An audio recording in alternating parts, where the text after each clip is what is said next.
परछाई एपिसोड 225। अबागा सुहानी कुछ याद करने की कोशिश करते हुए कहती है, क्या मैं नींद में चल रही थी? ये कहकर सुहानी अपने सर पर अपना हाथ रख लेती है। युवराज कुछ सोचते हुए सुहानी को देखने लगता है। तभी उसकी नजर सुहानी के पीछे तरफ जाती है। वो देखता है कि वहां विवेक का रूम था। युवराज को कुछ शक होता है और फिर उसकी नजर सुहानी के हाथ पर जाती है। वो देखता है कि सुहानी का अंगूठा कटा हुआ था। युवराज सुहानी का हाथ पकड़कर उस कट को देखते हुए फिक्र के साथ कहता है, ये कैसे हुआ? सुहानी भी उस कट को देखकर चौंक जाती है। वो परेशान होकर कहती है, मुझे नहीं पता। ये क्या हो रहा है मेरे साथ? युवराज को अब समझ आने लगा था कि आखिर बात क्या है। तभी सुहानी युवराज से कहती है, युवराज सर, आप यहाँ क्या कर रहे हो? सुहानी का सवाल सुनकर युवराज थोड़ा हड़बड़ा जाता है, लेकिन ये बात वो उसके सामने जाहिर नहीं होने देता। वो आराम से कहता है, अमम, मैं रूम में सो रहा था और मेरी नींद खुल गई, तो मैंने देखा कि तुम रूम में नहीं हो, इसलिए तुम्हें ढूंढने आ गया। युवराज की बात सुनकर सुहानी उससे सहमत होती है और कंफ्यूज होकर हाँ में अपना सर हिलाने लगती है। लेकिन तभी उसके दिमाग में कोई बात क्लिक करती है और वो फिर से कहती है, लेकिन आप तो नीचे से आ रहे हो। युवराज एक गहरी सांस लेकर अपने मन में कहता है, वेरी गुड, जेम्स बॉन्ड बन जाओ तुम। वो बात को संभालते हुए कहता है, मैं तुम्हें ढूंढते हुए ही नीचे गया था, मुझे क्या पता था कि तुम ऊपर ही मंडरा रही होगी। सुहानी अपना मुंह फुलाकर युवराज को देखने लगती है। युवराज सुहानी के गाल को खींचते हुए कहता है, अब अपना मुंह फुलाना बंद करो और रूम में जाओ। मैं पानी लेकर आता हूँ। सुहानी हाँ में अपना सर हिलाती है और अपने रूम के अंदर चली जाती है। युवराज सुहानी को तब तक देखता है जब तक वो रूम के अंदर नहीं चली जाती। सुहानी के रूम में जाने के बाद युवराज विवेक के रूम की तरफ देखता है और फौरन उस तरफ बढ़ जाता है। वो धीरे से उस रूम का दरवाजा खोलकर अंदर चला जाता है। अंदर आते ही युवराज के कदम एक पल के लिए रुक जाते हैं। उस कमरे में उसे भयानक नेगेटिव एनर्जी का एहसास हो रहा था। ये वैसा ही एहसास था जो युवराज को भैरवनाथ के आसपास होने से होता था, लेकिन इसकी इंटेंसिटी उससे कुछ ज्यादा थी। ये एहसास होने पर युवराज के चेहरे पर परेशानी के भाव आ जाते हैं।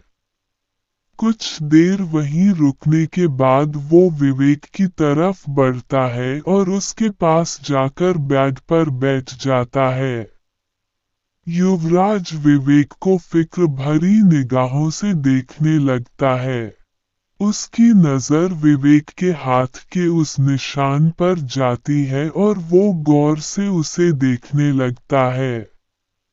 युवराज नोटिस करता है कि विवेक के जख्म के खून सूख चुके थे, लेकिन अभी भी उसके हाथ पर ताजा खून की कुछ बूंदें थी। इसके बाद युवराज की नजर पास के टेबल पर रखे उस कटार पर जाती है। उस कटार पर भी ताजा खून लगा हुआ था। अब युवराज को सारी बातें समझ आ जाती है। वो उस कटार को अपने हाथ में लेकर देखते हुए कहता है, इतना काफी नहीं है, हमें और मदद की जरूरत पड़ेगी। युवराज को देखकर साफ समझ आ रहा था कि ये बात वो अपने आप से नहीं कह रहा था। युवराज वहां से उठकर चला जाता है और वापस अपने रूम में आ जाता है। सुहानी वहां बेड पर बैठे अपने ख्यालों में खोई हुई थी। युवराज अपने चेहरे पर साफ दिख रहे स्ट्रेस को छुपाकर सुहानी के पास आता है और वहां बैठकर कहता है, तुम सोई क्यों नहीं हो? सुहानी इरिटेट होकर कहती है, ये मेरे साथ ही क्यों हो रहा है? क्या मेरा दिमाग इतना खुला हुआ है कि कोई भी कभी भी मुझे कंट्रोल कर लेता है? और मजे की बात तो ये है कि मुझे पता भी नहीं चलता कि मुझे किसने पोजेस किया है। युवराज सुहानी के माथे पर हल्के से मारते हुए कहता है, तुम्हें किसी ने पोज़र नहीं किया है। तुम बस नींद में चल रही थी और चलते हुए किसी चीज से तुम्हें चोट लग गई होगी। ये कहकर युवराज सुहानी का हाथ अपने हाथ में ले लेता है और अगले ही पल उस चोट को ठीक कर देता है। सुहानी चिढ़कर कहती है, मैं नींद में कैसे चल सकती हूँ? युवराज कहता है, वैसे ही जैसे तुम नींद में अपना हाथ पैर मारती हो। सुहानी युवराज को घूर कर कहती है, मैं ऐसा कुछ नहीं करती। युवराज अपनी हंसी छुपाते हुए कहता है, तुम्हें कैसे पता? तुम तो सो चुकी होती हो ना, तुम्हारे पंच तो मुझे पड़ते हैं। युवराज का कॉन्फिडेंस देखकर सुहानी भी सोच में पड़ जाती है और कंफ्यूज होकर कहती है, लेकिन मुझे पहले कभी किसी ने ऐसा कंप्लेन नहीं किया और निशा ने भी कभी नहीं बताया कि मैं नींद में हाथ पैर मारती हूँ। युवराज सुहानी के पास जाकर साइड से उसे बाहों में ले लेता है और अपने नाक से उसके गाल को टच करते हुए कहता है, तुम इससे पहले किसी के इतने करीब सोई भी तो नहीं हो। सुहानी को युवराज की बात सही लगती है। वो अपना सर हिलाते हुए कहती है, हाँ, ये बात तो है। युवराज अपना सर धीरे से सुहानी के सर पर मारकर कहता है, तुम बिल्कुल डफर हो। सुहानी कहती है, क्यों? युवराज जवाब देता है, जब तुम्हें शर्माना नहीं चाहिए, तब तुम शर्माती हो।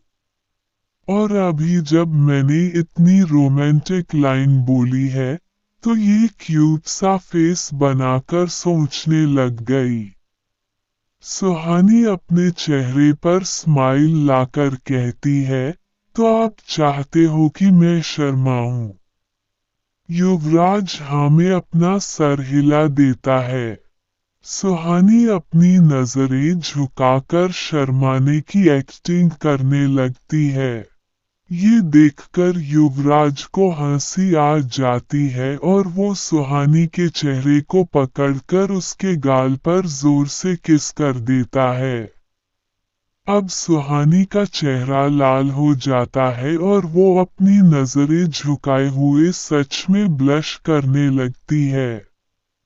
ये देखकर युवराज कहता है, ये हुई ना बात। वो सुहानी के बाल से खेलते हुए आगे कहता है, वैसे हम और भी कुछ। युवराज इतना ही कह पाया था, तभी सुहानी हैरानी के साथ ऊंची आवाज में कहती है, समायरा। ये सुनते ही युवराज सुहानी को छोड़कर दरवाजे की तरफ देखने लगता है। उसे पूरा भरोसा था कि समायरा कभी भी आकर उसे डिस्टर्ब कर सकती है।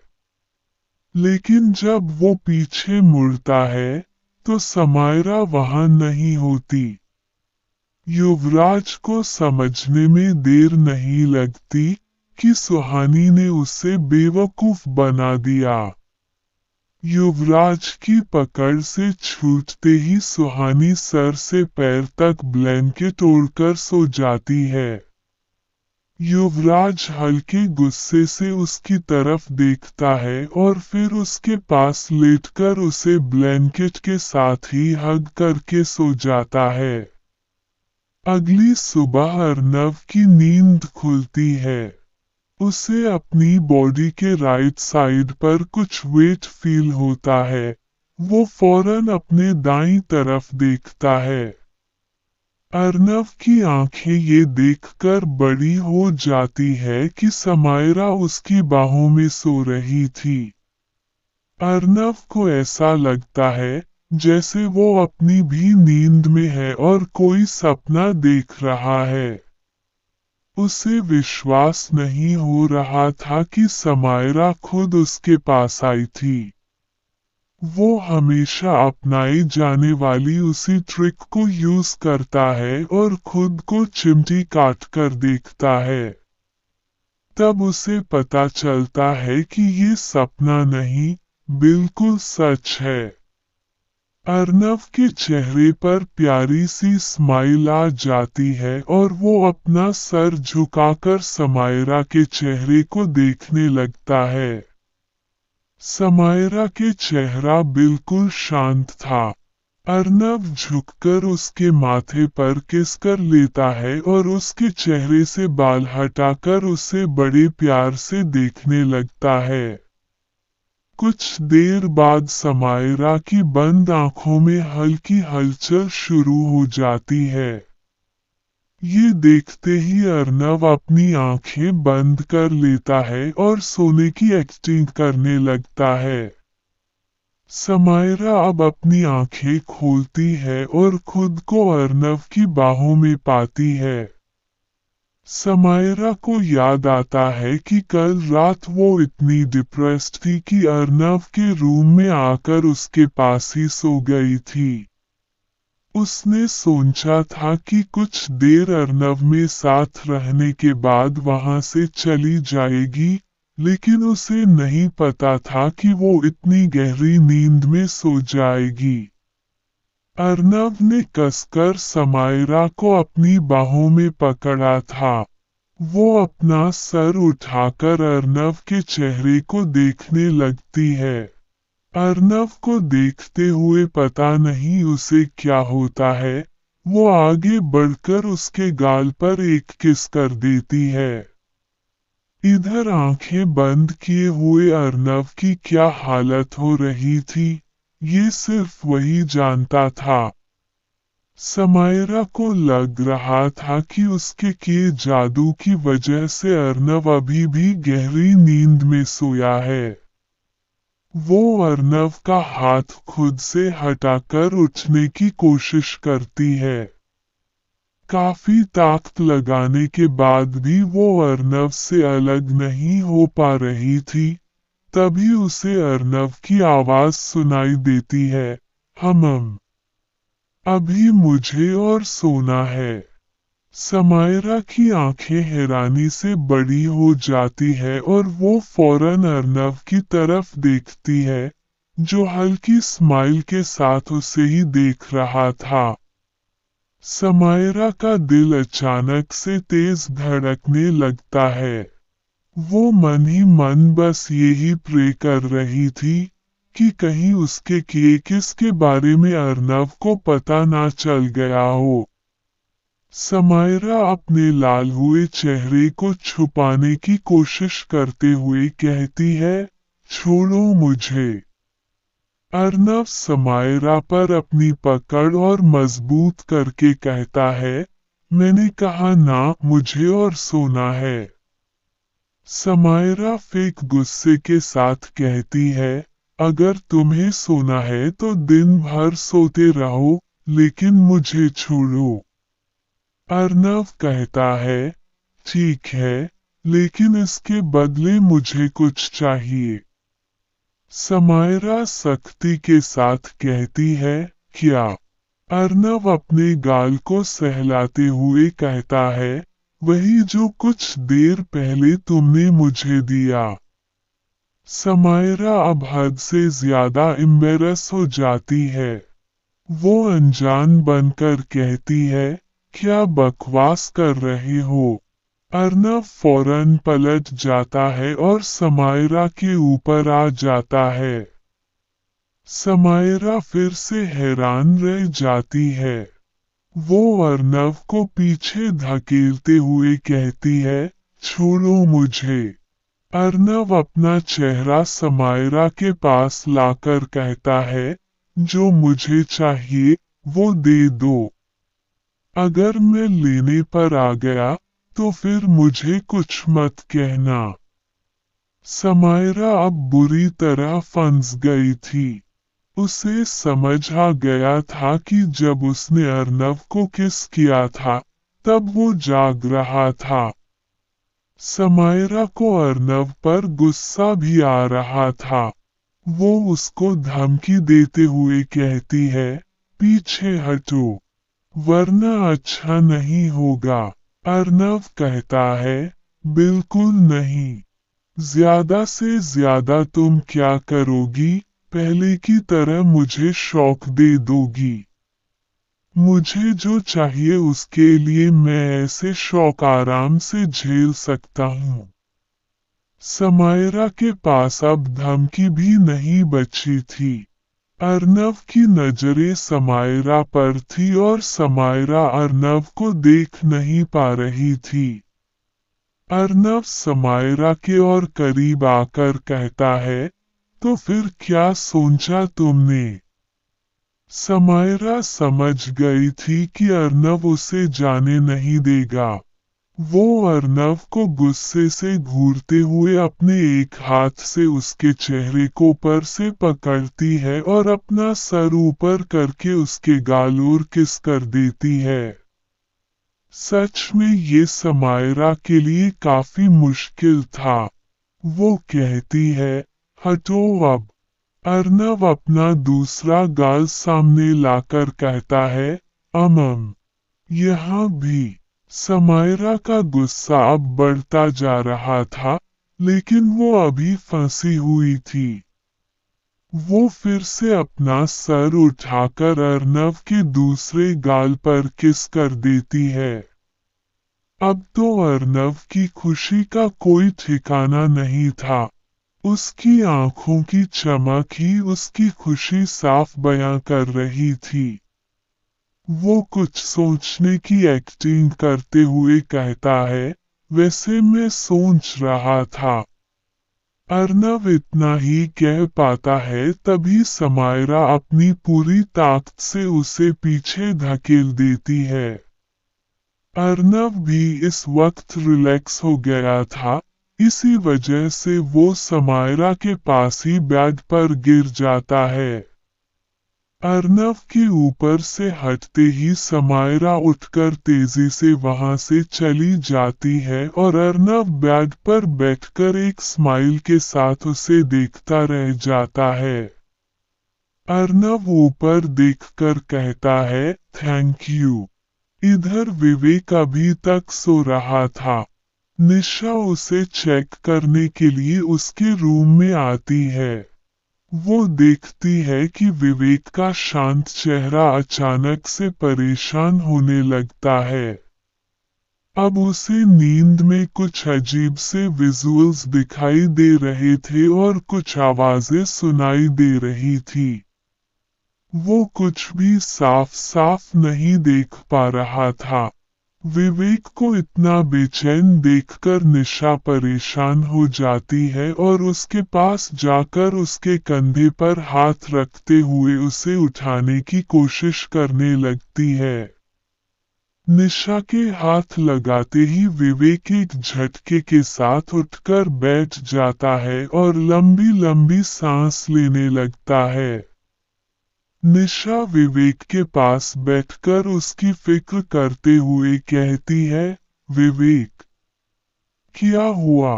तुम ठीक हो ना? क्या तुम्हें कहीं दर्द हो रहा है? विवेक का चेहरा पूरी तरह से लाल हो गया था और उसके चेहरे पर पसीने की बूंदें थी। वो निशा की बातों पर कोई ध्यान नहीं दे रहा था और कुछ याद करने की कोशिश कर रहा था। उसे अब याद नहीं आ रहा था कि एग्जैक्टली उसने सपने में क्या देखा है। निशा विवेक को हिलाकर होश में लाते हुए कहती है, विवेक, क्या हुआ? निशा के ऐसा करने से इस बार विवेक होश में आ जाता है और लेकिन अभी भी वो बहुत परेशान लग रहा था।